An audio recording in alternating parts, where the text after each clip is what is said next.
John Quincy Adams called him a beloved friend. Abraham Lincoln adored him. Theodore Roosevelt loved him, and so do I. We are talking about Daniel Webster, son of New Hampshire, born right here, January 18th, 1782, in Salisbury, New Hampshire. And here we are in front of his birthplace/museum. And here you can see the state historic marker. Born here, statesman, lawyer, served as U.S. Congressman from New Hampshire, Massachusetts, Senator from Massachusetts, Secretary of State under Presidents Harrison, Tyler, and Fillmore, noted orator. Whoa, did you guys hear that peeling out?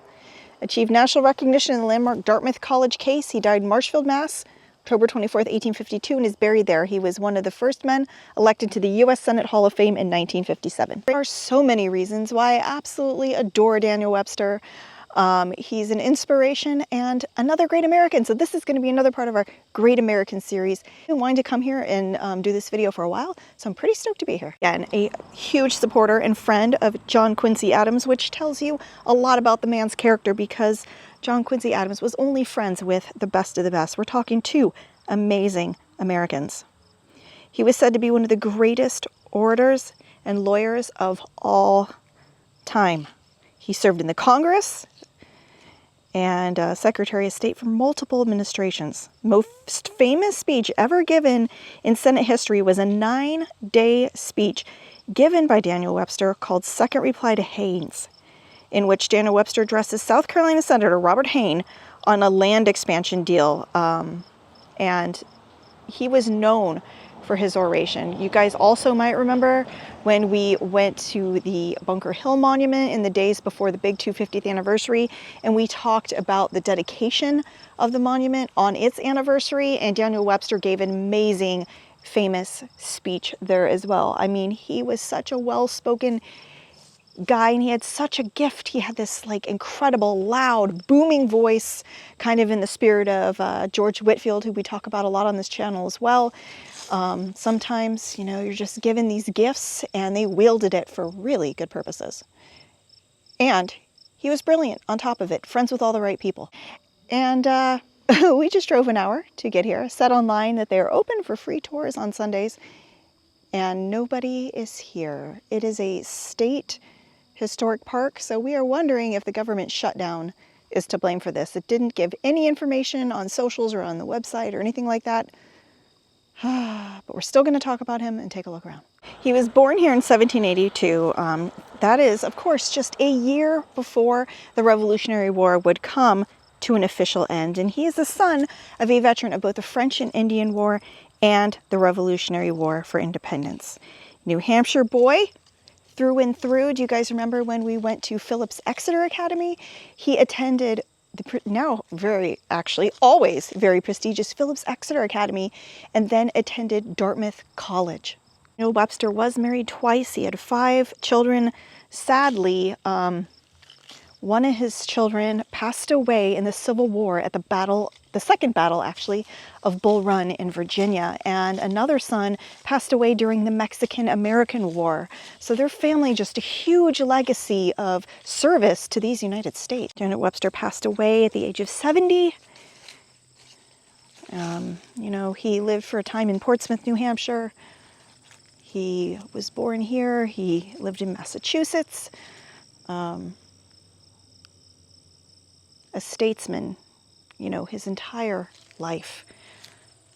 Brilliant, gifted, and did something about it. And I think that's really what separates somebody from, you know, just kind of living their life to being on my list of great Americans. Now, in the 18th and 19th centuries, last words were considered very important. They were often published, talked about.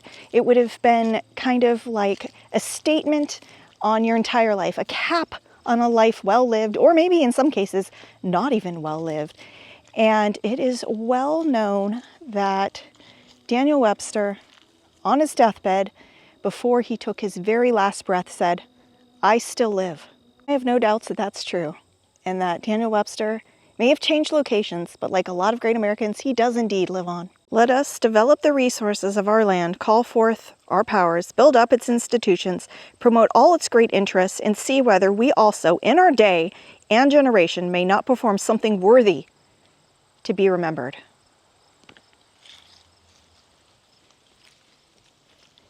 he just had this way of speaking. And I think that that perfectly sums up the life and legacy of men like Daniel Webster.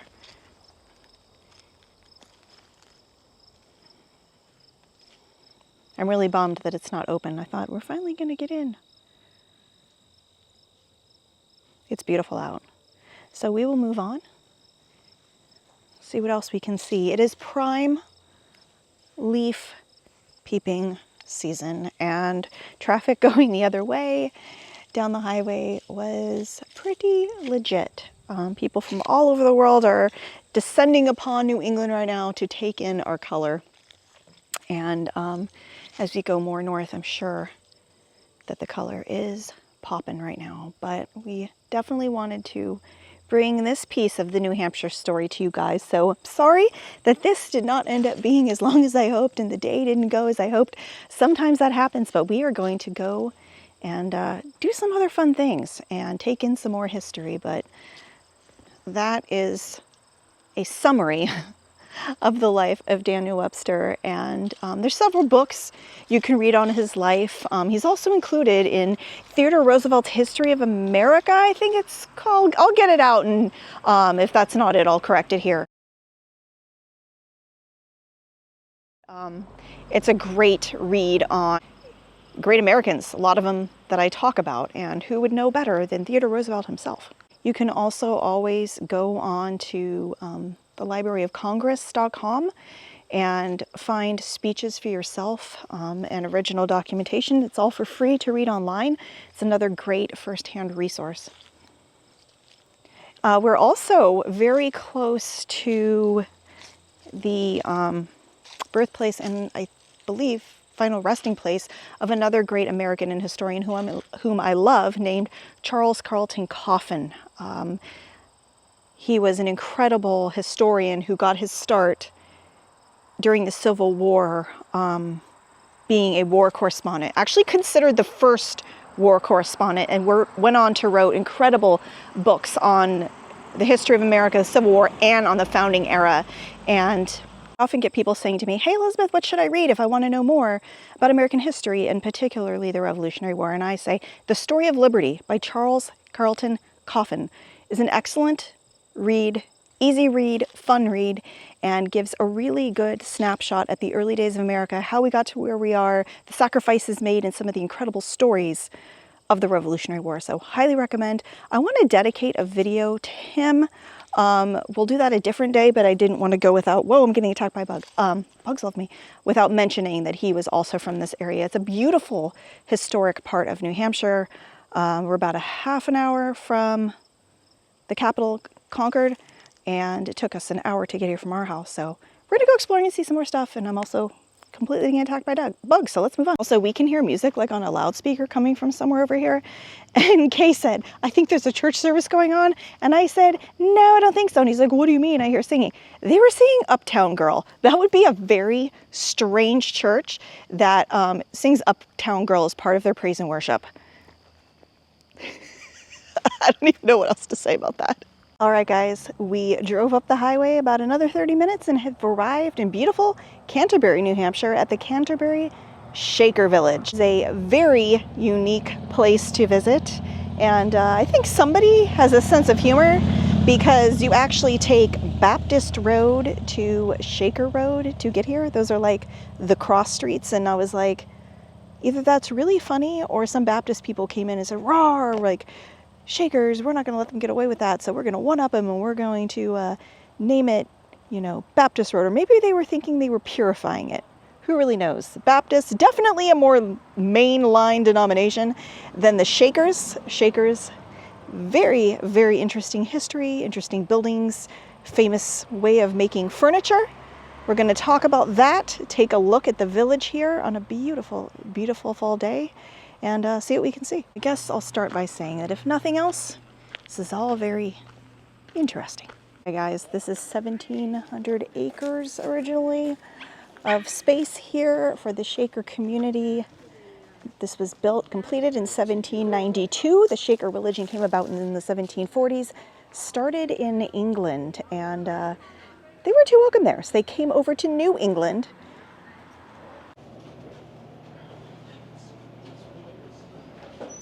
And they are part of NARM, again, that North American Reciprocal Museum program that I keep telling you guys about, that is getting into all these fabulous places for free. Well, you know, we paid a set price at the beginning, picked our museum for the year, and became members.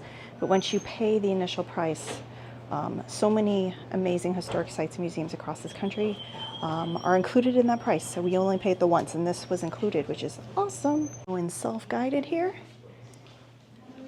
Starting off right here.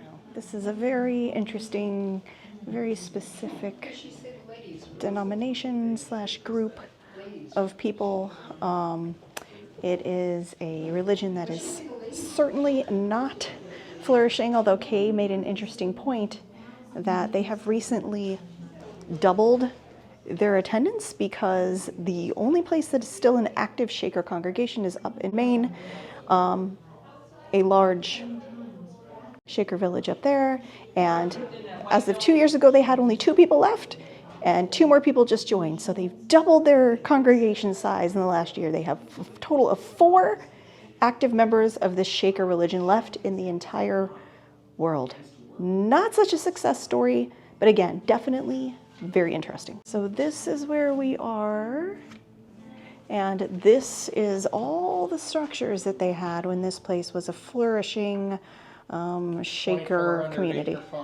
Oh, 2,400? Mm-hmm. I thought it was 1,700. 2,400 acres. Ooh, okay, my mom had 300 acres in Oregon on the coast, and that was a lot. I can't even imagine. But that was kind of part of their religion, and they really used the women quite a bit to work. And they were kind of almost like indenture. Shaker furniture. Oh yeah, here's a first look at some of the famous Shaker furniture, which is a lighter side of the topic.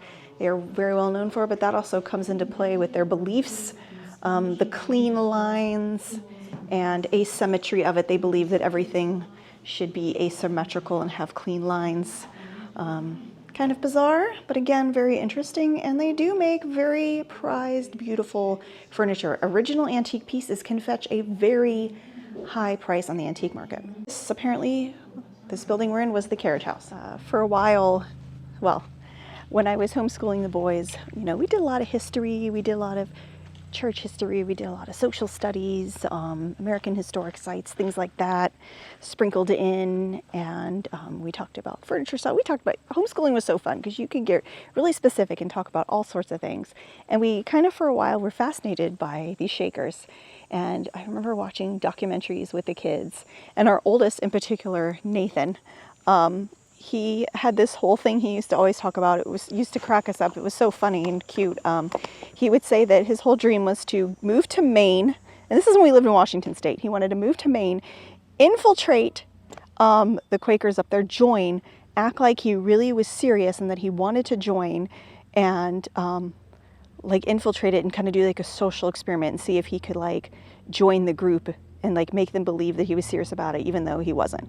It was like this whole thing, and we still joke about it from time to time. He wasn't serious, and I don't mean any disrespect or anything like that. It was just kind of this personal, funny little note I thought I would give you guys, because the boys are like, those Shakers are so weird, and the shaking, the furniture, and all that. So then the name Shaker, the shaking, is literally comes from like their form of worship. It's really weird. They like do this thing where they shake when they're worshiping. So the reason that it's dying out and that there's a grand total of 4 members left in the entire world is because they do not procreate. That is to say, they do not get married and they do not have children. So who the heck wants to join a religion like that? How do you get new members when the whole thing is you have to work your booty off, you can't get married, you can't have kids, you have to be totally devoted to this cause, this religion. You got to make furniture, you got to run a farm, do all this stuff. But no having children, no getting married. Let's go in here real quick. It says, the Brethren erected this building near the meeting house in 1806 to serve as sleeping quarters for visiting Shakers. Okay, so there's another Shaker village in New Hampshire. There's a couple in Maine, there's one in New York. So I guess if they were coming by, they could stay in here. Building was remodeled for the sisters' use. Okay, so I guess the men are brethren and the women are sisters. but no intermingling. You gotta think that must have happened, right? Somebody had straying eyes and couldn't take the temptation, and a brethren got with a sister, and then they probably broke off from the church, I'm sure. So yeah, and this down here, this part of it is a woodworking shop where they would work on their famous stuff. And look at that, is pretty cool. I mean, you got to give it to a group of people who does know how to like make things by hand and have beautiful craftsmanship. That aspect of it is pretty cool. And Kay and I have been here before. It's been a little while. Been here in different seasons. You know, in addition to it being interesting and a look into a very specific, very unique group of American people, well, they became American. It's a beautiful setting, as we'll see as we go on here. Let's go on in here. The film playing in the background is about this woman. Documentary filmed about the last child fostered by Shakers during the Great Depression. She didn't die until 2016, so somewhat recently. Eldest of 4 children, mother died when she was 6. Her father, desperate to find care for his children, sent them to different foster homes. She came to Canterbury Shaker Village in 1929, lived with the sisters, many of them orphans, who had also come to the village. In the film, Birdie recalls her childhood with the Shakers. She left the village in 1936, returned many times throughout her life. And I guess she wasn't forced to return, so she loved it here, but I don't know. To me, I'm thinking she was 11 when she came. That is one way that they kept the religion going, you know, taking in more, because who else is going to necessarily want to do this? But if she loved it and they were nice to her, you know, that was her free will to come back and do that, and I'm glad that she ended up having a good life. Tell us how it all started. Well, I think it started when my mother died and left 4 little ones, and I was the oldest at the time. And my father wasn't able to cope, and so he farmed us all out separately to anybody that would take us, more or less. And it finally wound up that the other 3 siblings went on the city, and I was still in foster homes. And I hadn't been treated the way I thought I should be treated, even as a little girl. And I was very upset in the last one I was Pretty little thing. to the point that I considered suicide. Mm. And I told my father. And he was upset, of course, so he tried to find out some place that he could put me where I would be loved and safe, and he was at his wit's end. So some friend had told him about being at the Shakers, and she thought that kind of an environment would be perhaps the best place. It's pretty cool, you know, and that shows a different perspective and a soft side to all of this. It's definitely a unique way of life, but, you know, it's all very interesting.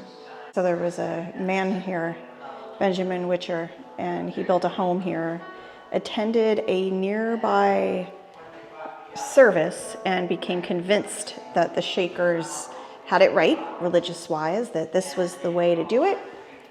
And that's kind of how this whole thing got started. That was in 1775. Think of what was going on. That was the beginning of the Rev War. And the Shaker religion was only, 5 years old by then. Okay, interesting. Hopped inside another building here.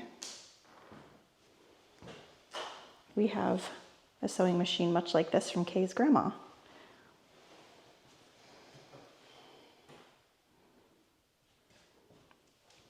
This is just showing, I guess, the progress of technology. And I, for one, am very glad that I don't have to light a fire and tend to it to cook meat, or, you know, go hand-pick grains and process them. It's all very hard work. Even when my mom had her property and a farm, you know, I would go and help her shell peas and things like that. You could spend hours shelling peas, and I'm grateful for the experience, and I respect anyone who continues to this day to have a farm, and farmers do, after all, feed America. The Shakers actually had power before we even had it at the New Hampshire State House. Technological advances quickly rendered DC power system obsolete. In 1925, Shakers contracted with a company to run lines from nearby Loudon, New Hampshire, connecting the village to AC electrical grid. From then on, the New Hampshire Power Company supplied the community's electricity and the power. And they all probably said hallelujah because, yeah, for me, I like having electricity. He was just reminding me that one time we came here and there was like a wedding going on. It looked absolutely beautiful, I have to say, because the setting and the buildings and stuff. And it looked like they had a gorgeous shindig going on. Way fancier than our wedding.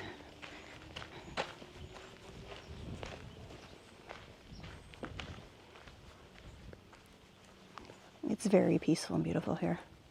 There's like a giant barn where they could hold events. Oh, I'd want to do a barn dance in here.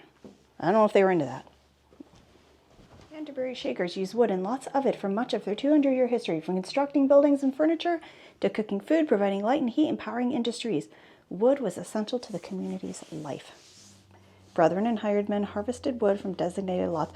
Okay, so they did allow non-members to work here and help them. So that's good. In the mid-19th century, the church family burned 400 cords of wood each year. That is a lot. That's a lot of work, too. Ooh. Signage says they also made a lot of sarsaparilla. I didn't know that was a thing around here.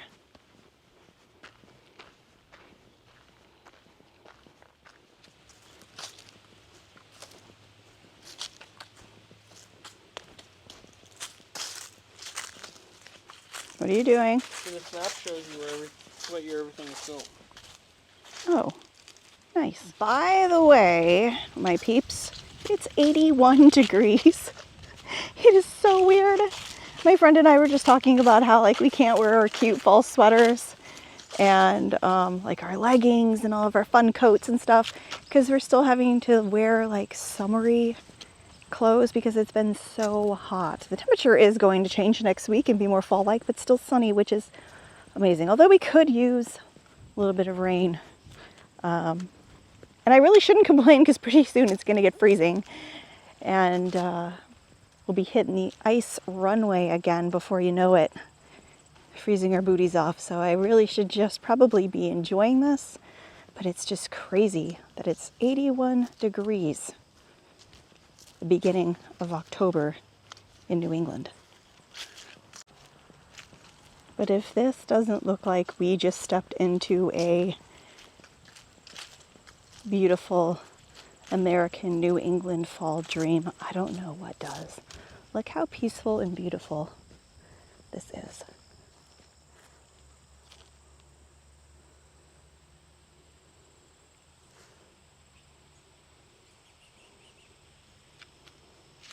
And the Shakers, they actually are considered a Protestant sect.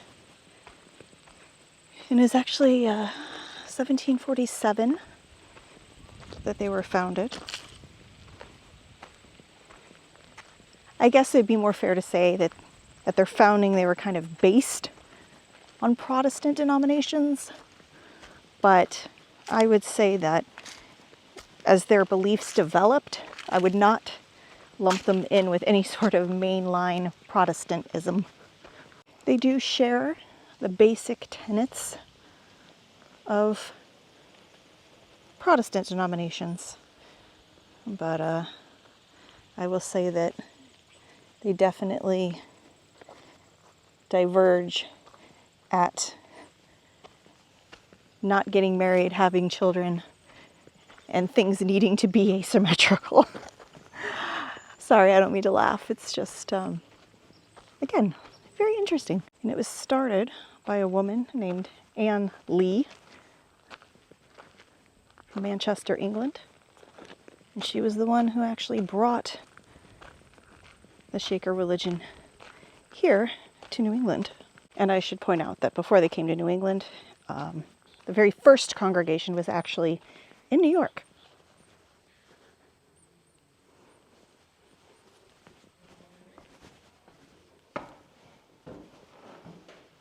Ooh, look at that. Steam.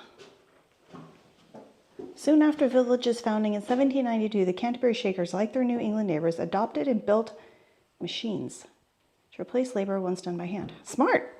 So they weren't like, I don't know why. I keep, like, in my mind thinking, I guess just because they made the furniture, like, they should not be in any way compared to the Amish. I think my Amish brothers and sisters would be horrified if they heard me saying that. I mean, the Amish, definitely interesting as well, have their own take on things, again, also based on Protestant religion, but definitely diverge in many ways. But it's not a fair comparison because these guys definitely appreciated electricity. I guess that was the point. That's where I was going with this. In 1844, the Brethren installed a 25 horsepower wood-fired steam engine in the laundry. Oh, I would have definitely appreciated that. The new engine-powered industrial washing machines, a wringer, a mangle, and for years, a circular saw used for cutting cordwood. Definitely would have made things easier. Whoa, that is a boiler.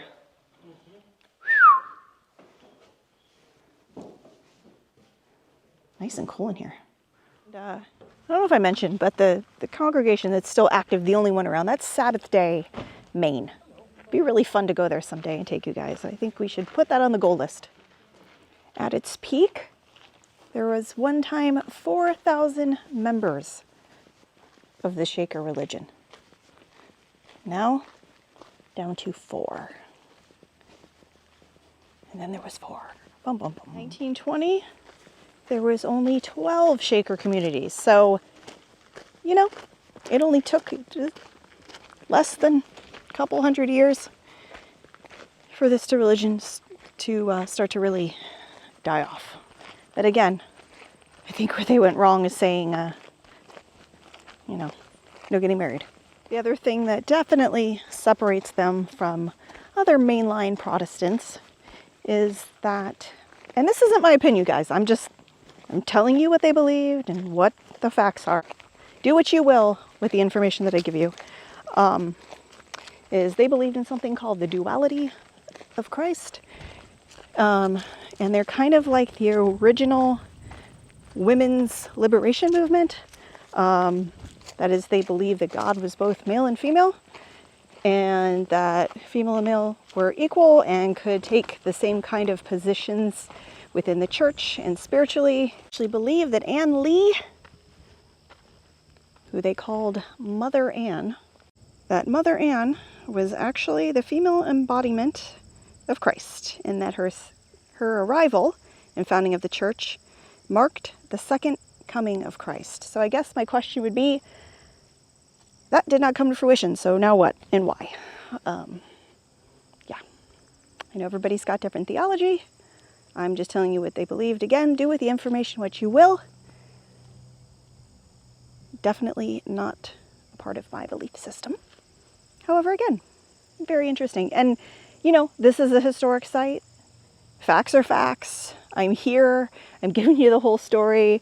I hope it doesn't come across like I'm trying to, like, sway you one way or another. I'm just telling you like it is, and I'm only human, and it's natural that I'm going to, you know, probably go a little bit into my opinion on it. It's kind of hard to hide, but that is what they believed. Pretty ingenious. They used hydropower, which would have been pretty state-of-the-art. I'll tell you, that's one thing I do like the idea of in general for everybody, because like water is a great natural resource. And at one time there were 14 water-powered mills at different Shaker locations. I don't know how to word that. Shaker villages.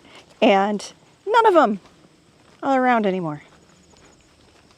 That's on an electric fence, don't worry. Oh, that's good. He's telling me that's not an electric fence. You know, it would be just my luck to go up to an electric fence and get zapped and have it all on video. You guys, I'm not trying it for YouTube. I might be fun. I'm not that fun. I have my limits. Pretty funny that we started off, you know, intending to tell the complete Daniel Webster story, which I will get to more of that. He's going to come up again and again. I'm a huge fan of Daniel Webster, and as we go across the country, his footprint can be seen everywhere. His legacy, the mark that he left on this country as a fabulous American. And, you know, we will dive deeper into his life as time goes on, and maybe I can figure out when that place is actually open. I've been there several times and never seen it open, But I got excited because it said, you know, on the website, free Sunday tours till 4. I was like, all right. Nope. So, but we will complete that at some point. So we're adding that one to the list as well. But yes, the day took an interesting turn, and here we are at a Shaker Village of all things. I'm sure that Webster had some choice opinions about that. But yeah.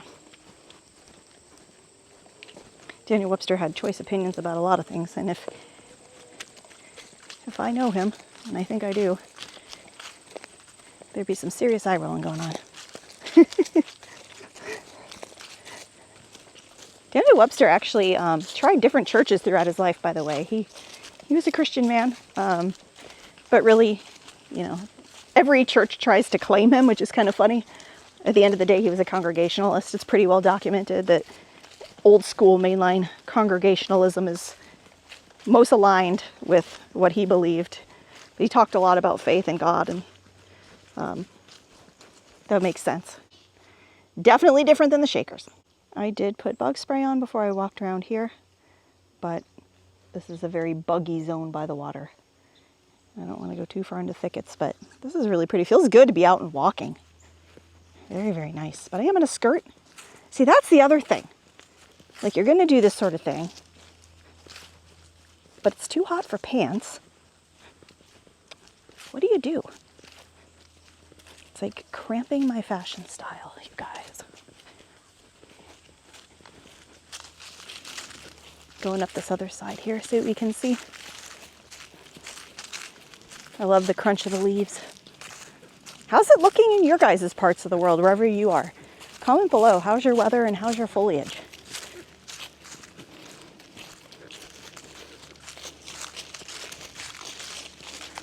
I mean, I guess my skirt is no different than the fact that you're wearing shorts, right? Mm-hmm. Everywhere. I know. Squirrels, but no, they're little squirrels.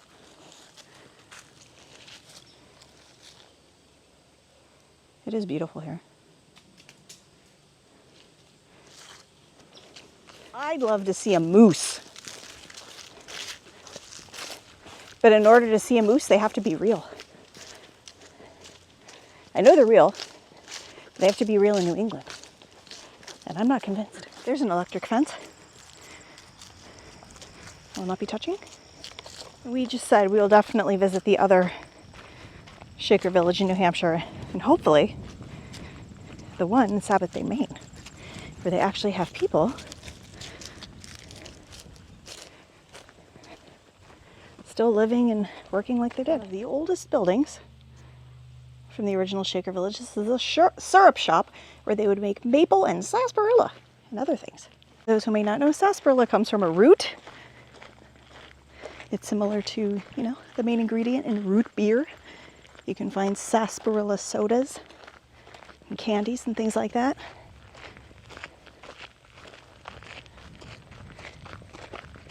It's kind of a sweet and bitter taste.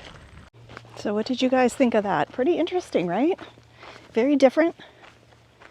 Something I haven't really thought about for a while. I knew eventually I'd do a video here, but you know, and everything happens for a reason. So Daniel Webster wasn't home today. We improvised. We thought about coming here anyways, actually, and then we're like, yep, let's just go over there. But it's a very fascinating time in our history and a very, very beautiful location here in central New Hampshire. You guys see views like this? Like, this is the stuff that gets me. Look at this stone and tree-lined road here in the quiet mountains. Like, this is so beautiful. And again, it's a very women-centered, women-centric religion. There were men, and there is, I think, I know at least one of the men, one of the brethren, I should say, at the Sabbath Day community up in Maine. There's a man. Last time I checked, it was a man and a woman, and I don't know what the two were that recently joined to make it 4. I am that history chick. I am completely sweating now. And like Patrick Henry, I know of no way of judging the future, but by the past. The past is alive, it's real, it's waiting to be explored. It's definitely New England, and it's all across this beautiful country of ours. Thank you so much for joining us on a beautiful fall day. I hope that you guys are all well, wherever you are. I hope that you enjoyed this fun look at some of the back roads of New Hampshire and a couple of our marvelous historic sites. Remember, I'm also on Instagram at that_historychick. And honestly, my Instagram is probably a little better than my Facebook because I've been doing the Instagram longer. It's just easier with my format. So I hope you guys are following along there. But I am also on Facebook for those of you who don't have Instagram. I am right here on YouTube as well with more exciting content coming your way. Fall is in full effect and I love it. We will see you very soon. Take care.